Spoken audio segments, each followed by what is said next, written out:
They all said I was worthless until I won the lottery and stopped answering their calls. I'm not really sure where to start this, but I guess if you're here, you've already made up your mind about me. That's fair. I'm not gonna sugarcoat anything. I'll tell it how it happened, and you can decide for yourself if I'm the asshole or not. My name's Zachary, but everyone calls me Zach. I'm 29.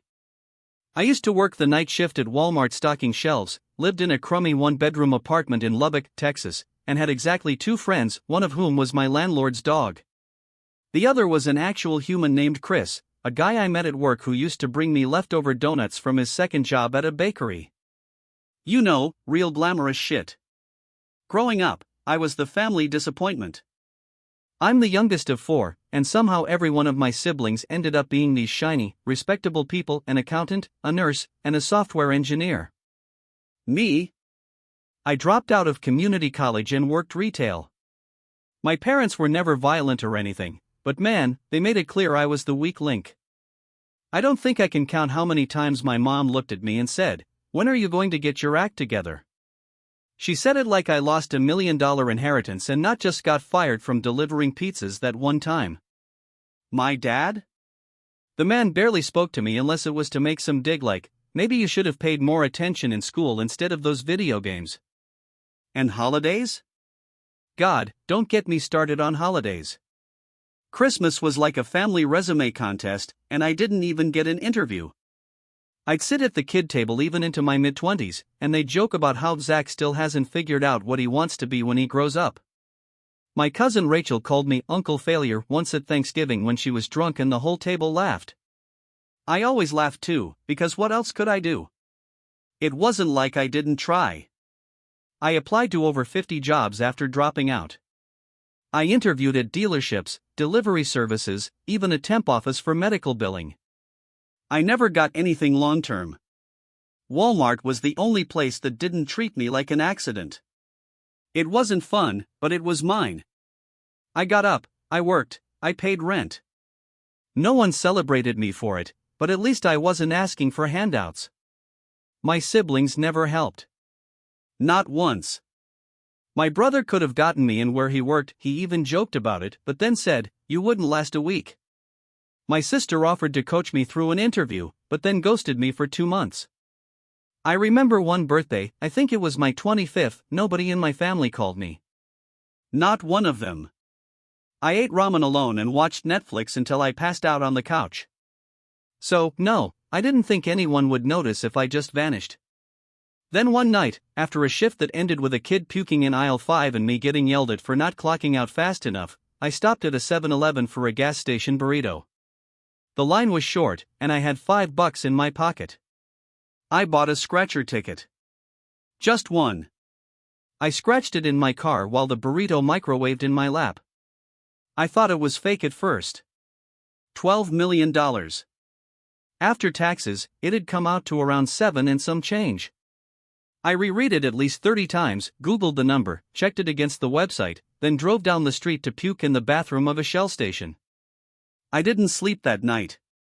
I lay on my mattress, because I didn't even have a bed frame, and stared at the ceiling thinking, this has to be a mistake. Next day, I didn't go to work. I called out sick and drove to Dallas. Found a financial advisor through a friend of a friend I barely trusted. The guy met me in a Chili's parking lot like we were doing something illegal. I showed him the ticket and he turned white. Within days, we had a plan. LLC, anonymous claim. Trust accounts. New bank. New everything. I followed every single instruction like it was gospel. I even bought a burner phone. I didn't tell anyone. Not Chris, not my mom, not my siblings. I went to work like nothing happened.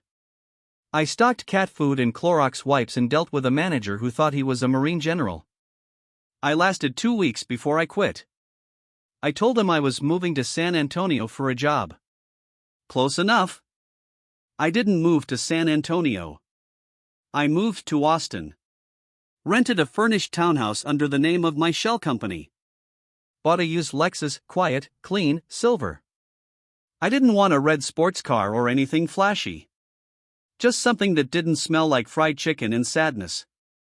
For the first week, I slept 12 hours a night. I ordered Uber Eats every day. I walked around the neighborhood just because I could. I didn't even realize how tense my body had been until it wasn't anymore. I felt weightless. Like for the first time in years, no one was watching me and waiting to see how I'd fail next. I went to the dentist for the first time in 8 years. I got a full health check. I bought a PS5. I got therapy, real therapy, not mom saying I need Jesus. Nothing extravagant. Just stability. And the quiet that came with not needing anyone's help. I started cooking again. Found a gym I actually liked. I even tried a painting class. It was all clumsy and awkward and completely mine. No one was watching. No one was laughing. For once, I was living. Not just surviving. Then, 2 weeks later, my sister Emily texted. "Hey, stranger. Haven't heard from you in forever. You okay?" I stared at it for a long time. Emily hadn't texted me since 2022. Last time we spoke, she told me I needed therapy and a real job. I didn't answer. 3 days later, my brother Alex emailed me a meme. One of those dumb SpongeBob things we used to laugh at. Subject line, "Miss you, man." Then my mom called. She left a voicemail saying she was worried and that the family's been talking and they all hope you're doing alright. Her voice was tight. Not sad, tight. Like she was rehearsing. I hadn't told anyone. I was careful. The advisor warned me people talk, bankers, office workers, clerks. It doesn't take much for someone to leak info. Even if you claim anonymously, things get around. I had a bad feeling. I didn't reply. Not yet. I needed to think. For the first time in my life, I had the upper hand. And I wasn't sure if I wanted to use it or just disappear forever. It was like watching a dead plant come back to life overnight. My family, who had gone years treating me like an afterthought, suddenly remembered I existed. It didn't happen all at once, it started slow. My sister Emily sent that weird "hey, stranger" text. Then came Alex with the nostalgic meme, and mom's voicemail about checking in. But within days, the pace picked up. I got a funny story email from my cousin Jenny, then an invite to my nephew's 5th birthday party from a brother who hadn't spoken to me in 2 Christmases. I hadn't even known the kid existed. Something was definitely up. I didn't know how they found out. I'd followed every step from the financial advisor like it was gospel: anonymous claim, LLCs, non-identifiable contact info, burner phone, the works. Maybe it was a leak at the bank. Or the state office. Or maybe someone at Walmart had heard something, people talk. I even considered the possibility that Chris might have said something, though I doubted it. He wasn't the gossiping type. Still, it didn't really matter anymore. The point was, they knew. Or at least, they suspected. Suddenly, I wasn't the invisible brother, the loser, the burden. I was the mystery man who disappeared and came back looking stable. I didn't look rich. I made sure of that. But I wasn't the same raggedy kid in worn-out work boots and a faded employee polo. My hair was trimmed, my skin wasn't breaking out anymore, and for once, I didn't look like I was on the edge of a nervous breakdown. That alone was enough to raise flags. When I didn't answer the first few messages, the tone shifted. Less casual, more concerned. "We just want to make sure you're okay. We miss you. It'd mean a lot to Mom if you came by." Right. Like Mom ever cared about anything I did unless it embarrassed her. Still, I gave in. Maybe it was curiosity. Maybe spite. I wanted to see how far they'd go. So when Alex texted me, "You around this weekend?" "Family dinner," I wrote back, "Sure. I'll stop by." I pulled into the driveway Saturday afternoon in the Lexus. It wasn't a flashy car, but it stood out next to my dad's old Dodge and my sister's minivan. The moment I stepped inside the house, it was like stepping onto a stage. Everyone was performing. My mom greeted me with this dramatic gasp like I'd come back from war. She actually put her hand to her chest and said, "Oh my God, look at you," like I'd grown an extra foot. Emily hugged me. Alex gave me that awkward shoulder slap hug that said, "We're bros now."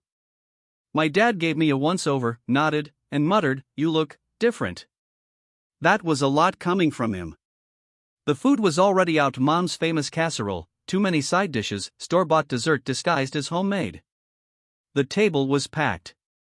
Cousins I hadn't seen in years. My Uncle Mark, who once told me I was too soft for the real world. Even Aunt Sheila, who used to pretend I wasn't in the room at family functions, waved and smiled like we were old pals. I played along. Sat down, smiled, made small talk. I watched as they tried to fish without baiting the hook too obviously. Jenny asked if I was still in between jobs.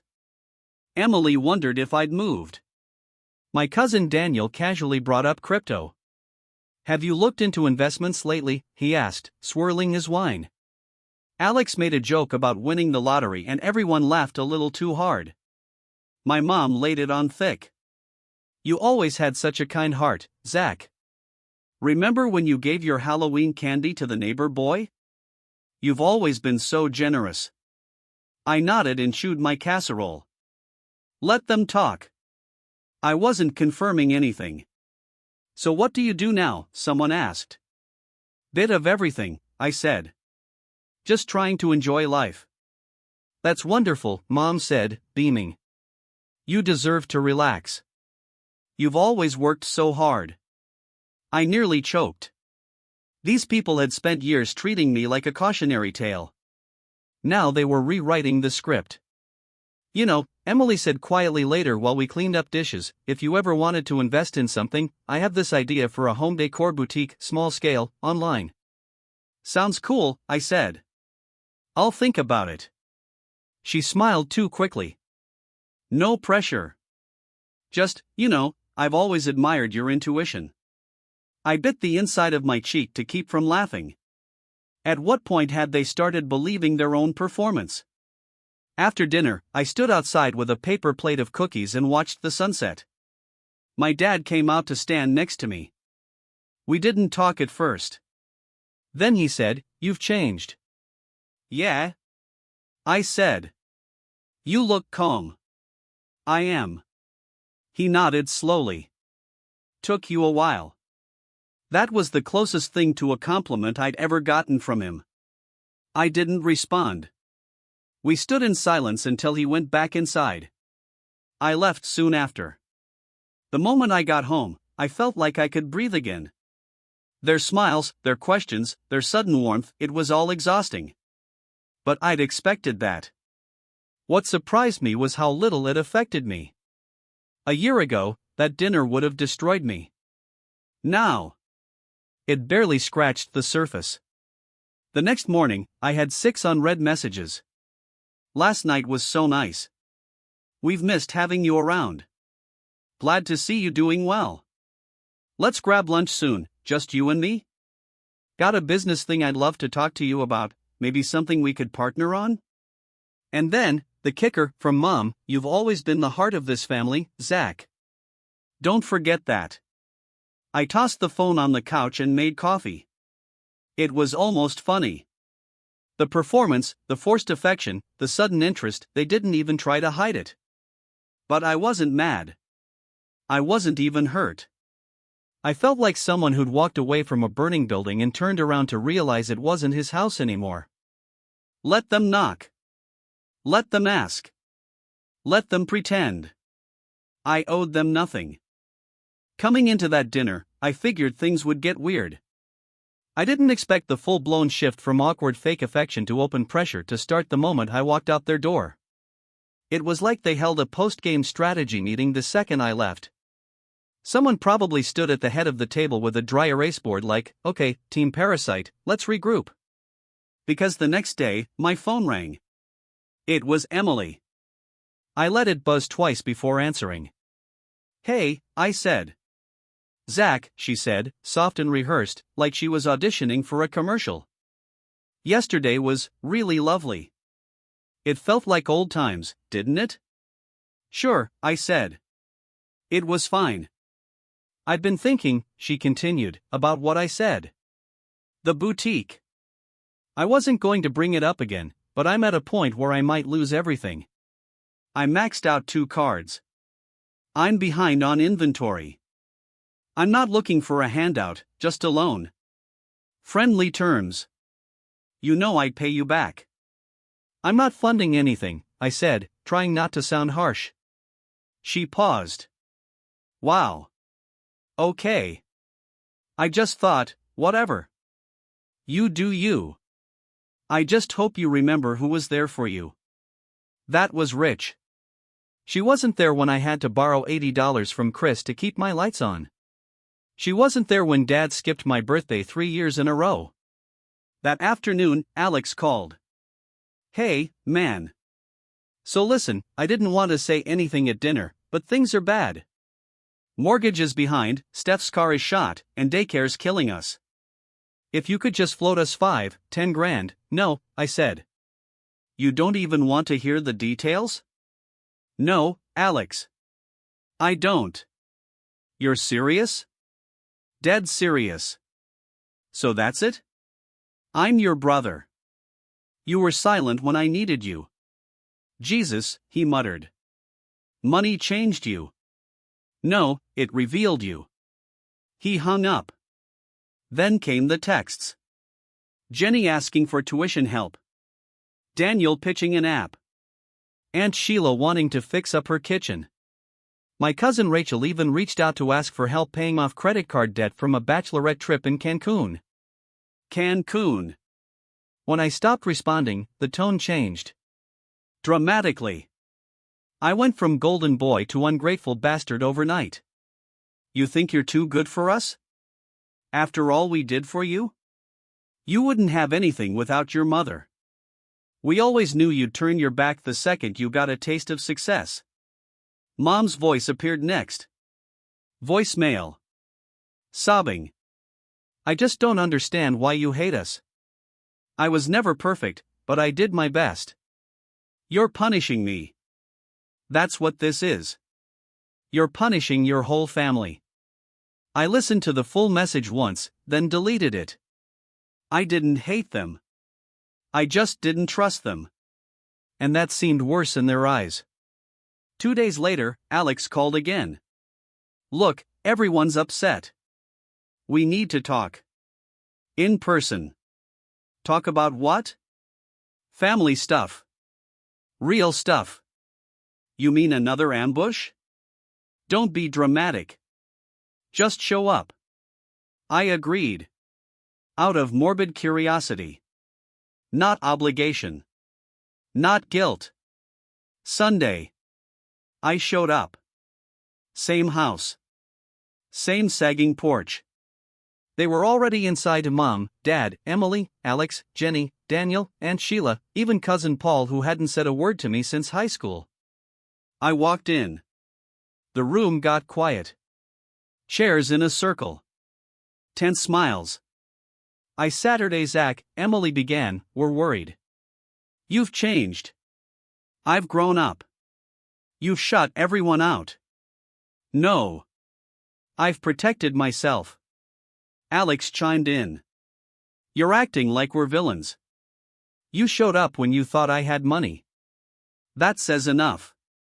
Jenny leaned in. We just want a chance to make things right. Why now? I asked. Why not 3 years ago when I was broke and living on ramen? We didn't know you were struggling, she said.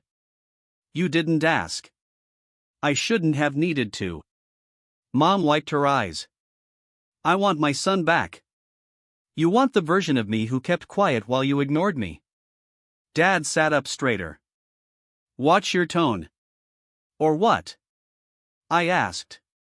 You'll go back to pretending I'm not in the room? You're being cruel, Aunt Sheila snapped. You're being predictable, I said. You think I owe you because we share blood. Family means responsibility, Daniel said. Family means support, I said, not exploitation. Silence. Real, raw, uncomfortable silence. Emily crossed her arms.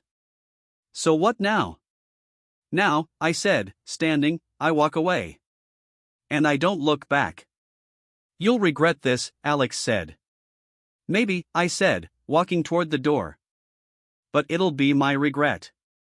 Not yours. Outside, I exhaled for the first time in what felt like years. I didn't slam the door.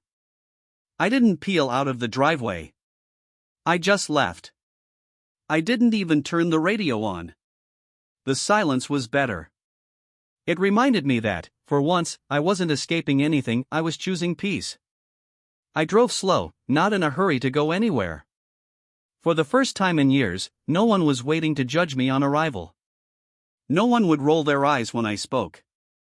No one would measure my worth against a spreadsheet or a resume. Just me, and the road, and this strange new feeling that I didn't have to prove anything to anyone ever again. They tried to guilt me into submission. They tried to paint me as the villain, the ungrateful son, the selfish brother. They threw the word family at me like it was a net I couldn't crawl out of. But instead of snapping, I disappeared. I didn't announce it. I didn't slam doors. I just stopped answering. I let the texts pile up, let the calls go to voicemail. I shut down my old number, locked up the townhouse, handed the keys to the management office without even waiting for my deposit. And then I left. I got in my car, turned off my phone, and drove. No destination, no plan. Just the road, the soft hum of the tires on pavement, the kind of silence that made room in my head I didn't know I needed. I crossed 3 states in a week. Slept in motels, then campgrounds. Ate alone in diners and smiled at waitresses who didn't expect conversation. I felt anonymous in the best way. One morning in Montana, I parked by a lake at sunrise and just sat there for hours. The stillness, the water, the birds, it was more family than I'd felt in decades. I bought a camper. A small one, second-hand, but clean and reliable. I named it Ruth, after a woman I once met on a bus who told me, sometimes peace is choosing not to answer the door. I stayed in Ruth. I read books. I started journaling. I cooked over fire. I taught myself how to change oil, patch tires, filter water. I met other travelers, some young, some retired, some just tired of everything. No one asked what I did for a living. No one cared. I sent Chris a letter. Handwritten. No return address. Just a thank you. Told him I was doing okay, that he was one of the only real people I'd ever met. I don't know if he got it, but it felt right. By late fall, I found a small piece of land by a quiet lake in Oregon. Nothing fancy, but mine. I bought it through a local who didn't ask too many questions. I parked Ruth there. Every morning, I woke up to fog over the water and the sound of loons. I started building. A simple cabin. I hired no one. I wanted my hands to be part of every inch of it. The work was hard and slow and pure.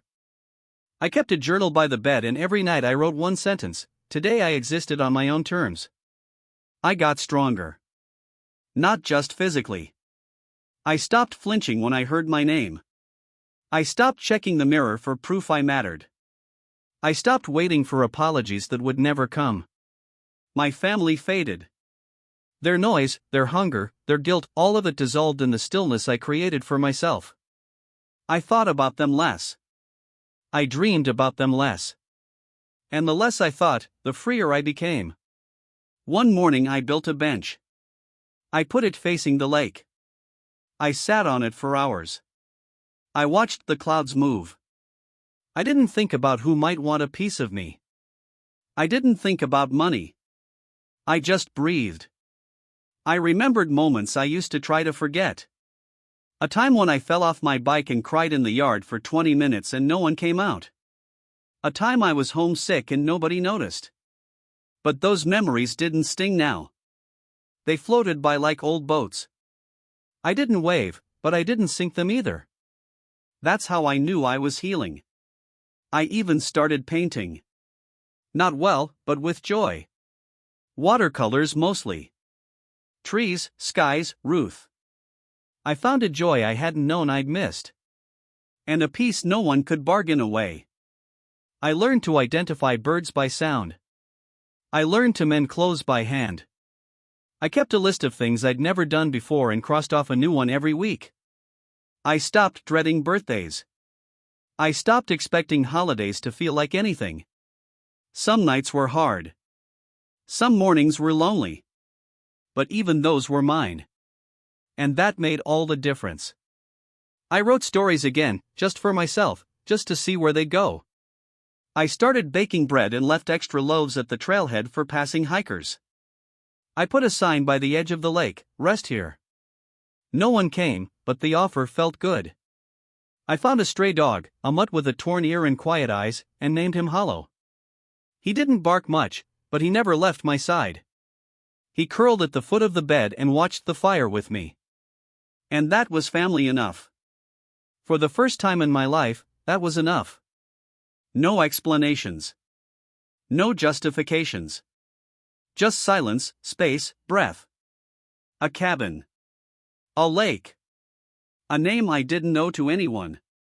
And no one owed me, either. I never wanted revenge. Not at first. I just wanted peace, quiet, the absence of guilt. But when you finally find clarity, it changes what you tolerate. It sharpens you. Gives you perspective. So I watched from a distance. Not like a stalker, more like an observer. Every now and then, I'd search their names. Nothing too deep. Just enough to know where they were. Alex's business was failing. Emily had declared bankruptcy. Daniel's startup never launched. Jenny dropped out. The family was in financial freefall. The same people who mocked me, ignored me, pushed me to the edge, they were drowning. And I didn't feel sorry. I felt ready. So I made a plan. I started a trust fund. Quiet, anonymous, untouchable. Then I set up a nonprofit. Real, legitimate, with a mission to help people who were ignored by their families. I gave it a name that only I understood. I moved slowly, made connections, built the image. And then I made contact. Not as me, never as me. I hired someone. A friendly, well-spoken advisor who reached out to my family members individually. We heard about your situation. We offer hardship grants to families under stress. Each call was met with desperation. Each person said yes without question. They applied. They begged. They cried. And they were approved. Not a lot, just enough to feel relief. A few thousand here, a check there. Rent paid. Groceries covered. Hope dangled. Then came the condition. In order to continue receiving assistance, we require a letter. Not to us, to someone in your life you hurt. A real letter. Apology, reflection, accountability. We don't monitor content. We just need to know it's sent. Every one of them wrote to me. They didn't know it, but they sent me letters filled with regret, excuses, memories half true and half wishful. Some were sincere. Some manipulative. All of them were read. And all of them were burned. They never received another dollar. Weeks turned to months. They complained to the nonprofit. Emails went unanswered. Phone numbers disconnected. Eventually, the nonprofit dissolved. All assets transferred legally to an education fund for foster kids. In another name, in another state. I read the letters again before I burned them. Not for revenge. For confirmation. I needed to remember their words weren't just angry echoes in my head. They were real. And now they were gone. I walked out to the lake one evening, Hollow trailing behind me. The sun was dipping low, gold leaking through the pines. I threw the last of the ashes into the water. They disappeared on contact. I stood there a while, watching the ripples fade. No rage. No thrill. Just peace. This wasn't about hurting them. It was about freeing me. And I was finally free. I slept better that night than I had in years. Hollow curled beside me, warm and steady, and I felt no ghosts. No pressure. I woke up at dawn, made coffee, and fed the birds by hand. Life was simple and I liked it that way. I expanded the cabin. Built a porch, planted a few trees. Named one after Ruth. Planted another for Chris. Life didn't owe me anything. But I gave back where I could. I joined a local library board. Donated books anonymously. Gave backpacks to the school down the road.